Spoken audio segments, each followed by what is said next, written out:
ဇလန်းအစမှာတော့ဘာမဆိုပြည့်စုံလုံးလာတဲ့ဝီဆိုတဲ့လူငယ်တထေးတယောက်နဲ့စတင်မိတ်ဆက်ပေးထားပါတယ်။သူကကြည်ကောင်းတဲ့ချမ်းသာတဲ့ကိုလည်းယုံကြည်မှုအပြည့်ရှိတဲ့သူပါ။နန်းတော်လိုရဲတိုက်ကြီးထဲမှာနေပြီးကဘာပတ်ခီးထွက်ရတာစွန့်စားရတာတွေကိုသဘောကျတဲ့သူပါ။လှပတဲ့ချစ်သူလည်းရှိသလိုအောင်မြင်တဲ့စီးပွားရေးလည်းရှိတာကြောင့်ဘဝမှာအရာရာပြည့်စုံနေခဲ့ပါတယ်။ဒါပေမဲ့မိုးရွာနေတဲ့မနက်ခင်းတစ်ခုမှာတော့သူ့ဘဝကြီးတစစီပြိုလဲသွားခဲ့ပါတယ်။အလုံးနောက်ကျနေလို့အလင်းလိုနေတဲ့ဝီဟာဖုံးပြောရင်လမ်းဖြတ်ကူးနေစဉ်ကားဟုံးတန်တဲ့အတူဘရိတ်အုပ်တန်ကျကြီးထွက်ပေါ်လာခဲ့ပြီးခဏအကြာမှာတော့အမှောင်ကျသွားခဲ့ပါတယ်။နောက်ထပ်မိတ်ဆက်ပေးချင်တာကတော့ဒီဇလန်ရဲ့မင်းသမီးလူကတော့မိုင်းညို့နေတဲ့အနာကပတ်ဝန်းကျင်ကိုအယောင်ဆုံးလှပသွားအောင်နေထိုင်တတ်တဲ့အရန်တက်ကြွတဲ့မိန်းကလေးပါမြို့ငယ်လေးတွေကကော်ဖီဆိုင်မှာစပွဲထိုးလုပ်ရင်ဖောက်တယ်တွေကိုအမြဲပြုံးရွှင်နဲ့နှွေးထွေးစွာဆက်ဆံတတ်သူပါဒါပေမဲ့ဒီနေ့မှာတော့သူအလုပ်လုပ်နေတဲ့ဆိုင်ပိတ်တော့မယ်ဆိုတဲ့သတင်းဆိုးကိုကြားလိုက်ရပါတယ်။ဆိုင်ရှင်ကလည်းစူးစမ်းပါသေးတယ်ဒါပေမဲ့မတက်နိုင်တော့လို့ဆိုင်ပိတ်ရတော့မယ်လို့ဝမ်းနည်းစွာပြောပြခဲ့တယ်။ဒီလိုနဲ့ပဲလူရဲ့ရုပ်ရှင်တဲ့ဘဝလေးဟာရုတ်တရက်ရိုက်ချခံလိုက်ရတယ်လို့ဖြစ်သွားခဲ့ပါတယ်။စင်ရတဲ့သူမိသားစုအတွက်တော့လူရဲ့ဝင်ငွေကအရန်အရေးကြီးနေတာကြောင့်အလုပ်ပြုတ်သွားတဲ့သတင်းကအိမ်ကိုရောက်တာနဲ့ပူပန်မှုတွေဖြစ်လာခဲ့ပါတယ်။ညစာစားရင်စကားများကြပေမဲ့အမေဖြစ်သူကတော့သမီးကိုအားပေးရှာပါတယ်။နောက်နေ့မှာတော့သူချစ်သူပက်ထရစ်နဲ့တွားတွေ့ပေမဲ့ပက်ထရစ်ကတော့လေ့ကျင့်ရေးကွင်းမှာပြင်းရင်းနေပဲအလုပ်တွေအများကြီးရှိပါသေးတယ်ဆိုပြီးပေါ့ပပပဲအားပေးခဲ့တယ်။ဒါနဲ့ပဲလူလည်းအလုရှာပေးတဲ့ဌာနကိုရောက်သွားခဲ့ပါတယ်။ဒါပေမဲ့သူ့မှာကဖေးကလွယ်ရင်တခြားအတွေ့အကြုံမရှိတာကြောင့်နောက်ဆုံးကြံနေတဲ့အလုပ်တစ်ခုပဲရနိုင်တော့မယ်လို့တာဝန်ရှိသူကပြောပြခဲ့ပါတယ်။အဲ့ဒါကတော့မတန်ဆွမ်းဖြစ်နေတဲ့အမျိုးသားတစ်ယောက်နားမှာစိတ်ရှိရှိနဲ့အဖော်ဖြစ်စောင့်ရှောက်ပေးရမယ့်အလုပ်ပါ။အလုပ်အရန်လိုနေတဲ့လူကတော့ရှေ့မှာဘာတွေကြုံရမလဲဆိုတာမသိပဲဒီအလုပ်ကိုချက်ချင်းလက်ခံလိုက်ပါတော့တယ်။လူရောက်သွားတဲ့လိပ်စာကမြေကျဝန်းနဲ့အင်ကြီးတစ်လုံးပဲဖြစ်နေပါတယ်။အင်ကြီးကခန္ဓာလုံးတာကြောင့်တကားရှိမှနဲ့ကိုမတင်တော့တယ်လို့ခံစားနေရပါတယ်။အယောင်ဆုံးဝစ်စားတွေဝစ်စင်ထားတဲ့လူကစိတ်လှုပ်ရှားစွာနဲ့အိမ်ထဲဝင်သွားပါတယ်။သူ့ကိုအင်တာဗျူးမဲ့သူကတော့ကာမီလာပဲဖြစ်ပါတယ်။ကာမီလာဟာတည်ငြိမ်တက်ရက်ပြီးခံစားချက်ကိုထိန်းထားတတ်တဲ့အမျိုးသမီးတစ်ယောက်ပဲဖြစ်ပါတယ်။ဒါပေမဲ့အင်တာဗျူးကတော့လူအတွက်အစကတည်းကပင်လွဲချော်နေခဲ့ပါတယ်။သူကစကားအယမ်းများပြီးစိတ်လှုပ်ရှားလုံးတာကြောင့်မပြောသင့်တာတွေကိုပါဆက်တိုက်ပြောနေမိခဲ့ပါတယ်။အဖြေတွေကလည်းပြင်ဆင်ထားတာမဟုတ်တဲ့အတွက်အဆင်ပြေမနေခဲ့ပါဘူး။ဒါပေမဲ့အဲ့ဒီအရှုပ်ထွေးတွေကြားကနေလူရဲ့ရိုးသားပြီးနှွေးထွေးတဲ့စိတ်ထားနဲ့ဟန်ဆောင်မတက်တဲ့အပြုမှုတွေကြောင့်မင်းလှုပ်ချက်ချင်းစင်နိုင်မလားဆိုတဲ့မေးခွန်းကိုကြားလိုက်ရပါတယ်။လူကတော့အော်လွန်လို့ထိုင်ကုန်ပေါ်ကတောင်ပြုတ်ကြမလို့ဖြစ်သွားခဲ့ပါတယ်။အလုပ်ရပြီဆိုတော့ကာမီလာကအိမ်ကိုလိုက်ပြပြီးအလုပ်အကြောင်းကိုရှင်းပြပါတော့တယ်။သူ့သားဝီဟာလွန်ခဲ့တဲ့3နှစ်ကရင်မတော်တဆမှုကြောင့်ရင်ဘတ်အောက်ပိုင်းကစပြီး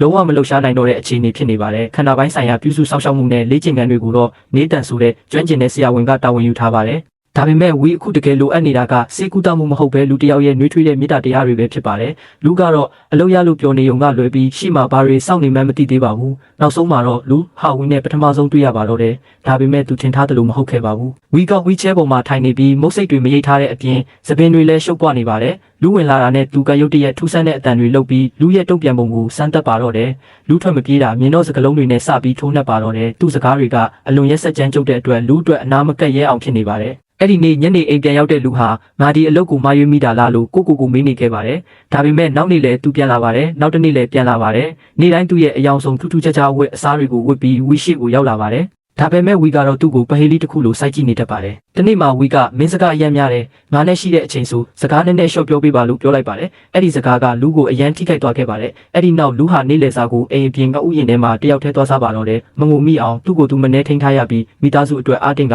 လုံးမထွက်ရဲခဲ့ပါဘူး။နေတန်ကလူစင်ပြေအောင်ကူညီဖို့ကြိုးစားပါတယ်။လူကလည်းကျမဒီမှာဘာလုပ်ပေးရမှာလဲလို့မေးလိုက်ပါတယ်။နေတန်ကပြုံးပြီးအတိအကျတော့မပြောနိုင်ပေမဲ့ဝီကိုပျော်ရွှင်အောင်လုပ်ပေးနိုင်ရင်လုံလောက်တယ်ထင်တယ်လို့ဖြေလိုက်ပါတယ်။လူမျောလင့်ထားတဲ့အလုပ်တော့မဟုတ်ပေမဲ့အဲ့ဒီစကားကိုပဲစိတ်ထဲမှတ်ထားလိုက်ပါတယ်။နောက်တနေ့မနက်မှာလူအလုပ်ရောက်လာတော့ဝီစီကိုဧည့်သည်2ယောက်ရောက်နေပါတယ်။သူတို့ကတော့ဝီရဲ့အချစ်ဆုံးတငယ်ချင်းယူဘတ်နဲ့ဝီရဲ့ရီစာဟောင်းအလီရှာတို့ဖြစ်ပါတယ်။သူတို့ကိုမြင်လိုက်တာနဲ့ကာမီလာရဲ့မျက်နှာပေါ်မှာစိုးရင်ပူပန်တဲ့အရေးအယောင်ကိုလူသတိထားမိပါတယ်။ဒီတွေ့ဆုံမှုဟာဝီအတွက်နာကျင်စရာဖြစ်သွားမယ်ဆိုတာသူမသိနေပါတယ်။အစပိုင်းမှာတော့သူတို့3ယောက်စကားပြောတာအေးစစ်စစ်ပဲဖြစ်နေပါတယ်။ဒါပေမဲ့ရောက်လာတဲ့အဓိကအကြောင်းရင်းကိုယူဘတ်ကပြောလိုက်တဲ့အခါအခန်းတစ်ခုလုံးတိတ်ဆိတ်သွားပါတော့တယ်။ငါနဲ့အလီရှာလက်ထပ်တော်မယ်။မင်းကိုကိုယ်တိုင်လာဖိတ်တာလို့ပြောလိုက်တာကြောင့်ဝီကခဏကငြိမ်သွားပါတယ်။မျက်နှာပေါ်မှာဘာခံစားချက်မှမပြပေမဲ့သူ့စိတ်တွင်းမှာတော့ဘလောက်နာကျင်နေမလဲဆိုတာလူကခံစားမိပါတယ်။သူ့ရဲ့အချစ်ဆုံးတငယ်ချင်းနဲ့သူချစ်ခဲ့တဲ့မိန်းကလေး2ယောက်လုံးကသူမရှိတဲ့ဘဝကိုရှေ့ဆက်သွားကြပြီဖြစ်ပါတယ်။ဝီကအားတင်းစွာပြုံးလိုက်ပြီးဂုံယူပါတယ်လို့သာပြောနိုင်ခဲ့ပါတယ်။ပြန်ခါနီးမှာအလီရှာဂလူကိုခေါ်ပြီးစကားပြောပါတယ်။သူကမတော်တဆဖြစ်ပြီးတဲ့နောက်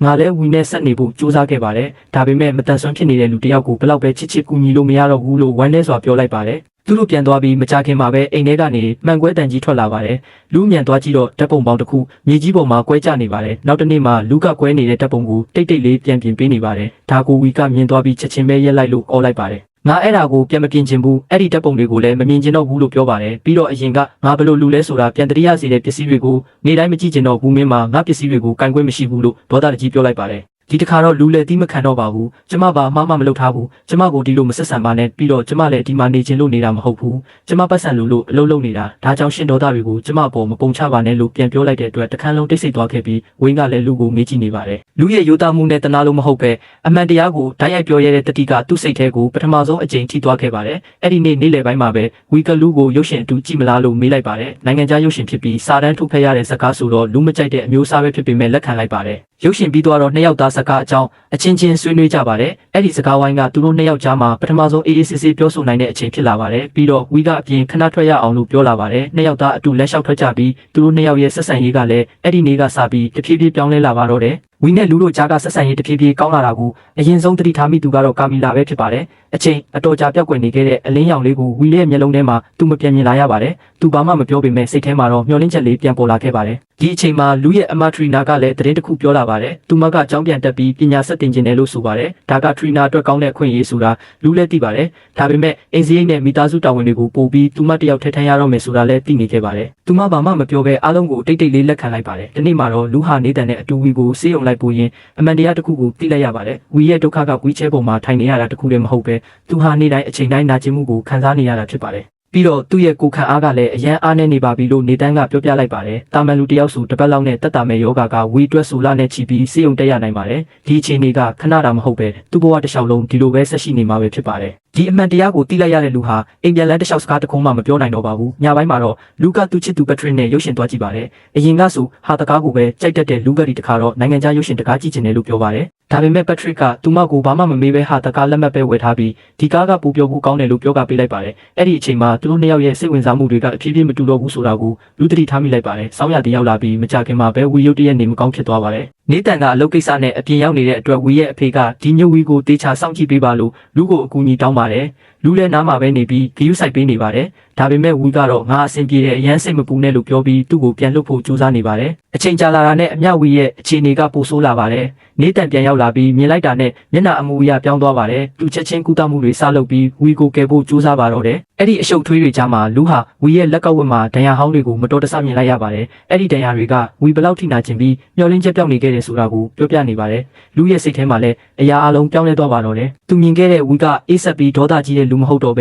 ဲနာကျင်မှုကြီးကိုတယောက်တည်းတိတ်တိတ်လေးခံစားနေရတဲ့လူတယောက်ဖြစ်နေပါတယ်အဲ့ဒီညမှာဘယ်သူမှမတောင်းဆိုပေမဲ့လူကဝီအနာမှာပဲတညလုံးနေပေးခဲ့ပါတယ်အန်ဒီရဲ့ကြော်လွန်ပြီးဝီအိပ်ပျော်သွားတဲ့အခါလူကသူ့ဘေးမှာထိုင်ရင်းဝီရဲ့မွေးနေ့ဗီဒီယိုတွေကိုကြည့်မိနေခဲ့ပါတယ်ဗီဒီယိုတွေကဝီကရေမောနေတဲ့ကနေကဘာကြီးကိုအားပြင်းနဲ့ဖက်တွေ့ထားတဲ့လူတစ်ယောက်ပဲဖြစ်ပါတယ်အခုမြင်နေရတဲ့ဝီနဲ့လုံးဝမတူတော့ပါဘူးမနက်ခင်းဝီနိုးလာတော့လူကသူ့ဘေးမှာထိုင်နေတော့မှပဲဒီတစ်ခါတော့ပြန်တော့လို့မပြောတော့ပါဘူးနှစ်ယောက်သားညလုံးပေါက်အေးစစ်စစ်စကားပြောကြရင်တယောက်နဲ့တယောက်ကြားကဆက်ဆံရေးဟာပုံမှုကောင်းမွန်လာပါတော့တယ်တနေ့မှလူကအိမ်ထဲကလမ်းကြားမှာရှောက်လာရင်ဝီရဲ့မိဘနှစ်ယောက်စကားများနေတာကိုကြားလိုက်ရပါတယ်။သူမရည်ရွယ်ပဲရဲ့နားထောင်မိတဲ့အခါကြားလိုက်ရတဲ့အကြောင်းအရာကသူမကိုတုံ့လှုပ်သွားစေပါတယ်။ဝီဟာနောက်ထပ်6လအကြာမှာဆွစ်ဇာလန်နိုင်ငံကအကူအညီနဲ့တည်ဆုံခွင့်ပေးတဲ့စီကံတစ်ခုကိုတွားပြီးသူ့ဘဝကိုအဆုံးသတ်ဖို့ဆုံးဖြတ်ထားပြီးသားဖြစ်ပါတယ်။ဒီဆုံးဖြတ်ချက်ကိုလည်းပြောင်းဖို့စိတ်ကူးမရှိတော့ပါဘူး။ကာမီလာကမျက်ရည်တွေကိုအတင်းထိန်ထားရင်ဒီဆုံးဖြတ်ချက်ကိုလက်မခံနိုင်သေးပါဘူး။ဒါပေမဲ့ဝီရဲ့အဖေကတော့နာကျင်နေပေမဲ့ဒါကဝီရဲ့ကိုယ်ပိုင်ဆုံးဖြတ်ခွင့်ပဲ။ငါတို့သူ့ကိုအတင်းထားလို့မရဘူးလို့တိတ်တိတ်လေးပြောလိုက်ပါတယ်။အဲ့ဒီစကားတွေကိုကြားပြီးလူဟာလမ်းကြားမှာပဲမလုံနိုင်အောင်ရက်နေမိပါတယ်။နောက်နေ့မနက်မှာတော့လူဟာအလုတ်ထွက်ဖို့တောင်းဆုံးဖြတ်လိုက်ပါတယ်။ဒီအခြေအနေကိုသူမရင်ဆိုင်နိုင်မှာမဟုတ်ဘူးလို့ထင်နေခဲ့ပေမဲ့သူ့အမတ်ထရီနာကတားလိုက်ပါတယ်။ထရီနာကလူကိုကြည့်ပြီးမင်းမှာအချိန်6လရှိသေးတယ်။အဲ့ဒီ6လအတွင်းသူ့စိတ်ကိုပြောင်းနိုင်ရင်ရောလို့မေးလိုက်ပါတယ်။ဒီစကားကလူရဲ့စိတ်ထဲမှာမျောလင့်ချက်အသစ်တစ်ခုဖြစ်လာစေပါတယ်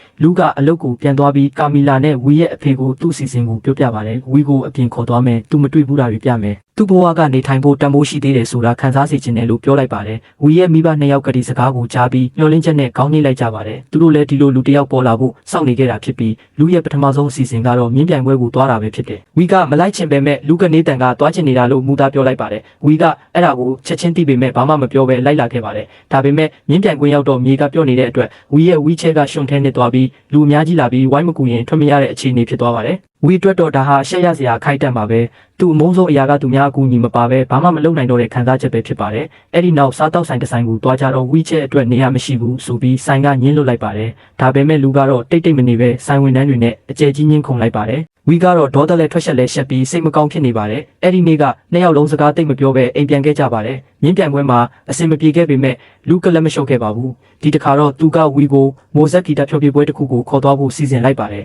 အစပိုင်းမှာဝီကညင်းပေမဲ့လူကအတင်းမဟုတ်ပဲတဖြည်းဖြည်းစီးယုံပြီးနောက်ဆုံးမှာတော့ဝီကလိုက်ဖို့သဘောတူလိုက်ပါတယ်ဖျော်ဖြေပွဲသွားတဲ့ညမှာဝီကတက်တက်ရရနဲ့ဝစ်စုံအပြည့်ဝတ်လာပါတယ်လူကလည်းအလှဆုံးကာဝင်ကိုဝစ်ဆင်ထားပြီးအရန်လှနေပါတယ်နှစ်ယောက်အတူရက်နေတဲ့ပုံစံကလိုက်ဖက်လုံးလို့လူတိုင်းကိုဆွဲဆောင်နေခဲ့ပါတယ်ဖျော်ဖြေပွဲစားတဲ့အခါလူကအရင်ကဒီလိုကန်တဝင်းဂီတမျိုးတစ်ခါမှမနားထောင်ဘူးပါဘူးဒါပေမဲ့သူအအော်ဒါကြီးနားထောင်နေတဲ့မျက်နှာမူအရာကိုဝီကဂီတထက်တောင်ပူပြီးစိတ်ဝင်စားကြည့်နေခဲ့ပါတယ်ဝီအတွက်လူရဲ့ပျော်ရွှင်နေတဲ့မျက်နှာကိုမြင်ရတာကအဲ့ဒီညရဲ့အလှဆုံးအရာဖြစ်နေခဲ့ပါတယ်အပြန်ကားပေါ်မှာတော့ဝီကရင်မောင်းအားကားကိုဖြည်းဖြည်းပဲမောင်းပါလို့ပြောလိုက်ပါတယ်သူကဒီညကိုမြန်မြန်မပြီးဆုံးစေချင်တော့ပါဘူးနှစ်ယောက်သားကားထဲမှာတချင်းတန်လေးကိုနားထောင်ရင်းစကားတောင်မပြောဘဲတိတ်တိတ်လေးထိုင်နေကြပါတယ်ဒါပေမဲ့အဲ့ဒီတိတ်ဆိတ်မှုကအစင်မပြေတာမျိုးမဟုတ်ဘဲတယောက်ရှိနေတာကိုတယောက်ကကျဉ်းနေနေတဲ့တိတ်ဆိတ်မှုမျိုးဖြစ်ပါတယ်မကြခင်မှာတော့လူရဲ့မွေးနေ့ရောက်လာခဲ့ပါတယ်သူကဝီကိုသူ့အိမ်မှာလာစားဖို့ဖိတ်လိုက်ပါတယ်လူရဲ့မိသားစုကဝီရဲ့မိသားစုလိုမချမ်းသာပါဘူးအိမ်လေးကချင်းချင်းလေးစပွဲကလည်းလူတွေပြည့်အားလုံးကတယောက်တစ်ပေါက်စကားပြောနေကြပါတယ်ဒါပေမဲ့ဝီကအဲ့ဒီနှွေးထွေးတဲ့ပတ်ဝန်းကျင်ကိုမထင်မှတ်ပဲသဘောကျသွားပါတယ်လူရဲ့မိသားစုကလည်းသူ့ကိုနှွေးနှွေးထွေးထွေးကြိုဆိုကြပြီး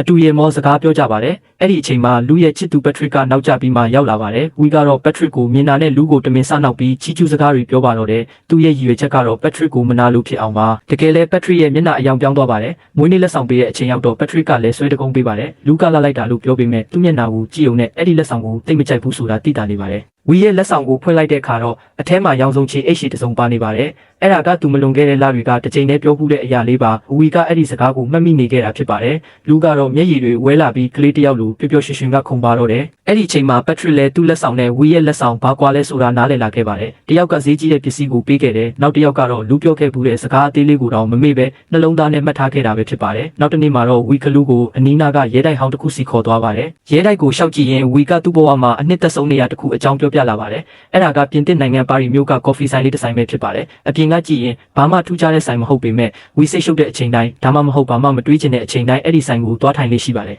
အဲ့ဒီနေရာကသူ့အတွက်အမတ်တရားတွေနဲ့ပြည့်နေတဲ့နေရာပါလူကချက်ချင်းပဲဒါဆိုကျမတို့သွားကြမယ်လေလို့အာတက်တရောပြောလိုက်ပါတယ်ဒါပေမဲ့ဝီကခေါင်းခါလိုက်ပါတယ်ငါအဲ့ဒီနေရာကိုပြန်သွားချင်တာမှန်တယ်ဒါပေမဲ့အရင်တုန်းကလူငါခြေထောက်နဲ့ငါလမ်းလျှောက်ပြီးသွားချင်တာအခုလိုအခြေအနေနဲ့မသွားချင်ဘူးငါရင်ကဖြစ်ခဲ့တဲ့ကိုပဲအဲ့ဒီနေရာမှာမှတ်မိချင်တယ်လို့ပြန်ပြောလိုက်ပါတယ်အဲ့ဒီစကားကိုကြားတော့လူဘာမှထပ်မပြောတော့ပါဘူးသူမဝီဘလောက်နာကျင်နေတယ်လဲဆိုတာပိုနားလည်လာပါတယ်တနေ့မှာတော့လူရဲ့အဖေကသတင်းကောင်းတစ်ခုယူလာပါတယ်သူရဲတိုက်ကြီးမှာပြုပြင်ထိန်းသိမ်းရေးအလုပ်ရသွားပြီလို့ပြောပါတယ်နောက်မှသိရတာကဒီအလုပ်ကိုဝီရဲ့အဖေကစီစဉ်ပေးခဲ့တာပဲဖြစ်တယ်လူကတော့ဒီအကူအညီကိုအနှဲငယ်အားနာနေပါတယ်ဝီကသူ့အတွေးကိုဖတ်မိတယ်လို့အရင်မတွေးပါနဲ့မင်းအဖေအလုပ်ရတာကကောင်းတဲ့ကိစ္စပဲအဲ့ဒါကြောင့်မင်းတယောက်တည်းမိသားစုဝင်ကိုမထမ်းရတော့ဘူးလို့ပြောပါတယ်မကြခင်မှာတော့ယူဘတ်နဲ့အလီရှာရဲ့မင်္ဂလာပွဲနေ့ရောက်လာတာကြောင့်ဝီနဲ့လူကအတူတက်ကြပါတယ်ကိုချစ်သူဟောင်းရဲ့မင်္ဂလာပွဲကိုကိုယ်တိုင်တက်ရတာကဝီအတွက်အရန်ခက်ခဲနေပါတယ်လူတွေကသူ့ကိုဘယ်လိုပြောရမှန်းမသိပဲအစင်မပြေတဲ့စကားတွေကိုသာပြောကြပါတယ်ဒါပေမဲ့လူကဝိုင်နေတောက်ပြီးစိတ်ပေါ်ပါလာတော့ဝီကိုလူတွေကြားတဲ့ဝင်ရောနှုတ်ပြောဆိုအောင်အားပေးပါတော့တယ်အဲ့ဒီအချိန်မှာဝီရဲ့တငယ်ချင်းဟောင်းအမျိုးသမီးတယောက်ကလူကိုခေါ်ပြီးဝီကတာမန်လူမဟုတ်ဘူးအရင်ကတည်းကထူးခြားတဲ့သူသူ့ဘဝထဲဝင်လာမဲ့လူကလည်းဒါကိုနားလည်ပေးနိုင်ရမယ်ပြီးတော့ငါထင်တာတော့မင်းကအဲ့ဒီလူဖြစ်နိုင်တယ်လို့ပြောလိုက်ပါတယ်အဲ့ဒီစကားတွေကလူရဲ့စိတ်ထဲမှာအနက်ရှိုင်းဆုံးနေရာတစ်ခုကိုထိသွားပါတယ်တချင်းတန်ထွက်လာတဲ့အခါလူကဝီရဲ့ဘီတက်ကလထိုင်ကိုကားတဲ့နေရာပေါ်တွန်းခေါ်သွားပါတယ်လူအားလုံးကသူတို့ကိုလှည့်ကြည့်နေကြပေမဲ့နှစ်ယောက်လုံးဂရုမစိုက်တော့ပါဘူးဝီကမကနိုင်ပေမဲ့သူ့နီးသူ့ဟန်နဲ့အတူကနေပါတယ်အဲ့ဒီအချိန်မှာကဘာကြီးတစ်ခုလုံးပျောက်သွားပြီးသူတို့နှစ်ယောက်ပဲကြံနေတယ်လို့ခံစားရပါတယ်။ညဘက်မင်္ဂလာပွဲကပြန်လာတဲ့လမ်းမှာတော့ဝီကသူ့ရဲ့ဝီချဲကိုလမ်းမပေါ်မှာအချိန်ပြင်းပြင်းနဲ့မောင်းမာတော့တယ်။လူကလည်းသူ့နောက်ကနေဖက်ထားရင်နှစ်ယောက်သားကလေးတွေလိုအော်ဟစ်ရင်မောနေကြပါတယ်။အဲ့ဒီညကဝီအတွက်မတော်တဆမှုမဖြစ်ခင်ဘဝရဲ့လွတ်လပ်မှုကိုခဏတာပြန်ခံစားရတဲ့ညတစ်ညဖြစ်ခဲ့ပါတယ်။မင်္ဂလာပွဲကနေပြန်ရောက်လာတဲ့နောက်နေ့မနက်မှာတော့ကာမီလာကဝီညလုံးပေါက်အပြင်မှာရှိခဲ့တာကိုတီဗီစိုးရိမ်သွားပါတယ်။နေတန်ကလည်းဝီရဲ့တောက်ခဲ့တာကိုသတိထားမိပါတယ်။ဝီရဲ့ကျမ်းမာရေးအတွက်ရက်ကမသိတော့ပေမဲ့သူတို့နှစ်ယောက်လုံးသတိထားမိတဲ့အရာတစ်ခုတော့ရှိပါတယ်။ဝီရဲ့မျက်နှာမှာမတော်တဆဖြစ်ပြီးနောက်ပိုင်းမတွေ့ရတော့တဲ့ပျော်ရွှင်မှုကိုပြန်မြင်လာရပါတယ်။တစ်ဖက်မှာတော့လူနဲ့ပက်ထရစ်တို့အတူအပြေးလေ့ကျင့်နေကြပါတယ်။အဲ့ဒီအချိန်မှာ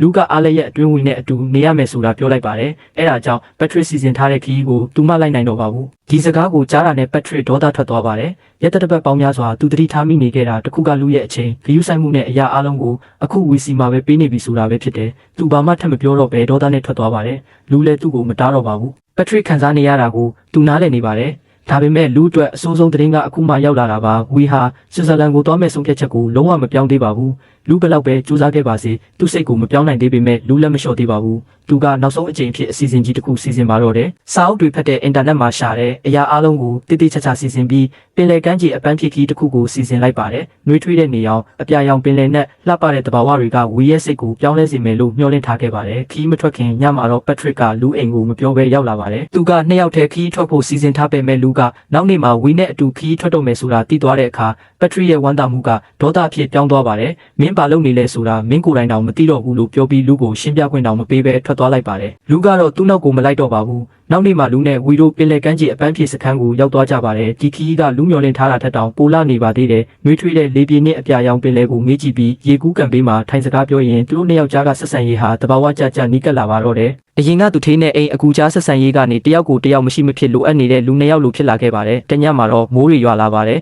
။လူကဝီကိုအိယာဝင်ဖို့ကူညီပေးပြီးဆောင်ချုံပေးကတက်တောင့်တက်တာဖြစ်မဖြစ်တေချာကြည့်ပေးပါတယ်။အခန်းထဲမှာတော့မိုးရွာတန်းကလွဲပြီးဘာအတန်မှမရှိပါဘူး။အဲ့ဒီတိတ်ဆိတ်မှုကြားကပဲလူကဝီအနားမှာဝင်လဲလိုက်ပါတယ်။နှစ်ယောက်သားတယောက်ကိုတယောက်တင်းတင်းကြပ်ကြပ်ဖတ်ထားကြပြီးနောက်ဆုံးမှာတော့သူတို့ပထမဆုံးအကြိမ်နမ်းလိုက်ကြပါတယ်။သူတို့နှစ်ယောက်ရဲ့ချစ်ချင်းမြတ်တာဟာအဲ့ဒီခိုက်တန်မှာအပြည့်အဝပွင့်လင်းသွားခဲ့ပါတယ်။နောက်တနေ့မနက်မှာတော့အရာအလုံးပြောင်းလဲသွားခဲ့ပါပြီ။လူကသူ့ရဲ့ခံစားချက်တွေကိုဆက်ပြီးမဖုံးကွယ်နိုင်တော့ပါဘူး။သူဝီကိုကြည့်ပြီးကျမရှင်ကိုချစ်တယ်လို့ရင်ဖွင့်လိုက်ပါတယ်။ဝီကခဏတိတ်ဆိတ်နေပြီးမှငါလည်းမင်းကိုချစ်နေခဲ့တာကြာပြီလို့နူးညံ့စွာပြန်ဖြေလိုက်ပါတယ်။အဲ့ဒီစကားကိုကြားလိုက်ရတဲ့အချိန်မှာလူဟာအယမ်းပျော်သွားခဲ့ပါတယ်။ဒါပေမဲ့ဝီကမင်းဘဝတစ်ခုလုံးကိုငါလူတယောက်အတွက်မပေးဆက်စေချင်ဘူး။မင်းကဒီထက်ပိုပြီးကြီးမားတဲ့ဘဝကိုပိုင်ဆိုင်တဲ့နဲ့ငါကမင်းကိုချစ်လို့ပဲမင်းရဲ့အနာဂတ်ကိုမဖျက်ဆီးချင်တာလို့ပြောလိုက်ပါတယ်။ဒီစကားတွေကသူမကိုပိုပြီးကြေကွဲစေပါတယ်။လူကမျက်ရည်တွေနဲ့ရှင်ရန်တကူကောင်းဆန်တာပဲဒီဆုံးဖြတ်ချက်ကရှင်တယောက်တည်းကိုမထိခိုက်တာမဟုတ်ဘူးကျမကိုလည်းနာကျင်စေတယ်လို့ပြန်ပြောလိုက်ပါတယ်ဒါပေမဲ့ဝီကသူဆုံးဖြတ်ချက်ကိုမပြောင်းပါဘူး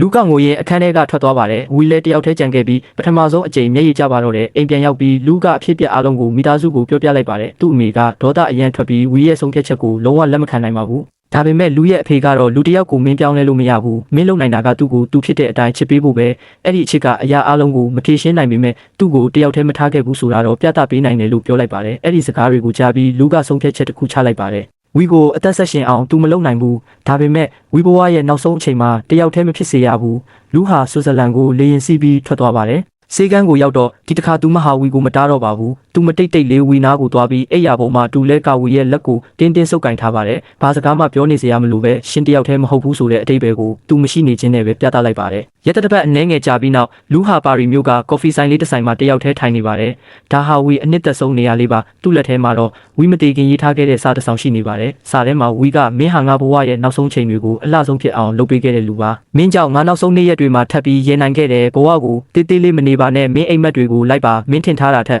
ပိုဝေးဝေးသွားပါအသက်ရှင်နေတဲ့အချိန်ကိုအပြည့်အဝအသုံးချပါလို့ရေးထားပါတယ်ပြီးတော့လူကစာကိုဂယုတစိုက်ခောက်သိမ်းလိုက်ပြီးကော်ဖီဆိုင်အပြင်ကိုထွက်လိုက်ပါတော့တယ်